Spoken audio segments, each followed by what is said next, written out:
Railway துறையில வந்தே பாரத், அம்ரித் பாரத் போன்ற பல்வேறு நவீனமயமான ரயில்கள் வந்து கொண்டே இருக்கின்றன. அதில் ஒரு அங்கமாக அடுத்தபடியாக வந்தே மெட்ரோ என்ற ரயிலானது குறுகிய தூர பயணிகளுக்காக அறிமுகப்படுத்தப்பட இருக்கிறது. இதற்கான பெட்டிகளும் தற்போது தயாராகி வருகிறது. இன்றைய தினம் இந்த வந்தே மெட்ரோ ரயில்கள் பற்றி தான் பார்க்க போறோம்.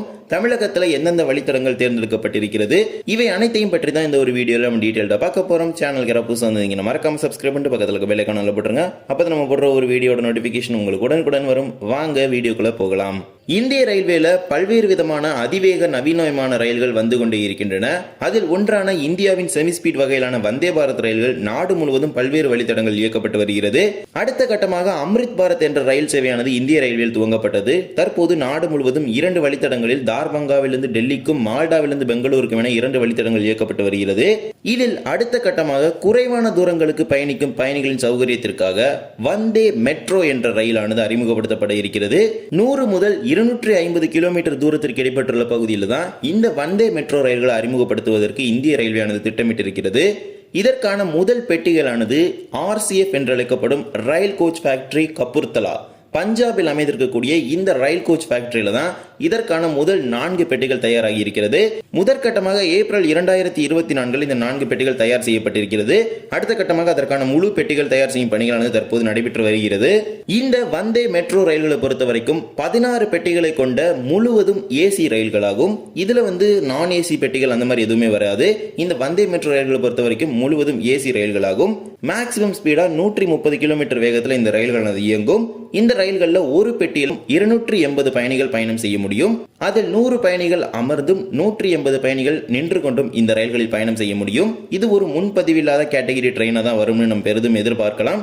இந்த வந்தே மெட்ரோ ரயில்களில் வந்தே பாரத் ரயில் இருக்கக்கூடிய பல்வேறு விதமான ஃபெசிலிட்டிஸ்மே இருக்குது. ஆட்டோமேட்டிக் டோர்ஸ், அதே போலவே டாக் பேக் சிஸ்டம், அதே போலவே 2 ரயில்களுக்கு இடையே ஏற்படும் விபத்துக்களை தவிர்க்கும் வகையில் இருக்கக்கூடிய கவச் சிஸ்டம், இது போன்ற பல்வேறு விஷயங்கள் இந்த வந்தே மெட்ரோ ரயில்களிலுமே கொண்டு வர போறாங்க.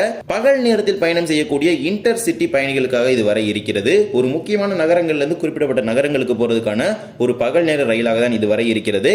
தமிழ்நாட்டில் ஒரு வழித்தடம் முதற்கட்டமாக தேர்ந்தெடுக்கப்பட்டிருக்கிறது. சென்னையிலிருந்து திருப்பதி வரை இடைப்பட்டுள்ள 147 கிலோமீட்டர் தூரத்தில் முதல் ரயிலாக இந்த ரயில் இயக்கப்படும் என பெரிதும் எதிர்பார்க்கப்படுகிறது. பல்வேறு மீடியாக்களில் பார்த்தீங்கன்னா சென்னையிலேருந்து அரக்கோணம், சென்னையிலேருந்து செங்கல்பட்டு இந்த மாதிரி சொல்லிட்டு இருக்காங்க. அந்த மாதிரி லோக்கல் ட்ரெயின் போகிற டிஸ்டன்ஸ்லாம் பார்த்தீங்கன்னா ஏசி லோக்கல் அப்படிங்கிற ட்ரெயின்ஸ் வரும். இந்த வந்தே மெட்ரோ ரயில்களை பொறுத்த வரைக்கும் ஒரு 250 கிலோமீட்டர் தூரமாவது மேக்ஸிமம் இருக்கிற தூரத்தை கவர் பண்ணி தான் இந்த ரயில்களை அறிமுகப்படுத்துவாங்க. அதில் சென்னையிலிருந்து திருப்பதிக்கு இடைப்பட்டுள்ள பகுதி தான் முதல் பகுதியாக தேர்ந்தெடுக்கப்பட்டிருக்கிறது. தற்போது 4 பெட்டிகள் முதற்கட்டமாக தயாரிக்கப்பட்டிருக்கிறது அப்படின்னு நாம் கூறியிருந்தோம். இதற்கான முழு பெட்டிகள், அந்த 16 பெட்டிகளும் தயார் செய்த பிறகு இந்த முதல் ரயில் பெட்டிகள் வருகின்ற ஜூலை மாதத்தில் சோதனை செய்யப்பட இருக்கிறது. அதன் பிறகு இதன் வழித்தடமான தேர்ந்தெடுக்கப்படும். முதல் வழித்தடமாக பல்வேறு வட மாநிலங்களில் தான் இருப்பதற்கான அதிக வாய்ப்புகள் இருக்கிறது. பிறகு ஒவ்வொரு ரயில் பெட்டிகளாக தயாரிக்கப்பட்ட பிறகு தமிழ்நாட்டிலும் இந்த வந்தே மெட்ரோ ரயில்கள் வரும் என பெரிதும் எதிர்பார்க்கப்படுகிறது. இந்த வந்தே மெட்ரோ ரயில்கள் எந்த வழித்தடத்தில் இயக்கினால் பயனுள்ளதாக இருக்கும் அப்படிங்கறத நீங்க கமெண்ட் செக்ஷன்ல சொல்லுங்க. குறிப்பாக இது முக்கியமான இருவேறு நகரங்களை இணைக்கும் வகையில தான் இந்த வந்தே மெட்ரோ ரயில்களை அறிமுகப்படுத்துவாங்க. சிறிய நகரங்களுக்கு இயக்கப்படும் ரயிலாக இது முதற்கட்டமாக இருக்காது. கூடிய விரைவில் இந்த வந்தே மெட்ரோ ரயில்கள் பற்றிய முழு தகவல்கள் வெளியாகும். தற்போது இந்த ரயில்கள் பற்றிய சில வீடியோக்களுமே வெளியாகி இருக்கிறது. நீங்க இந்த வந்தே மெட்ரோ ரயில்களை பற்றி என்ன நினைக்கிறீங்க அப்படிங்கறத கமெண்ட் செக்ஷன்ல சொல்லிட்டு போங்க.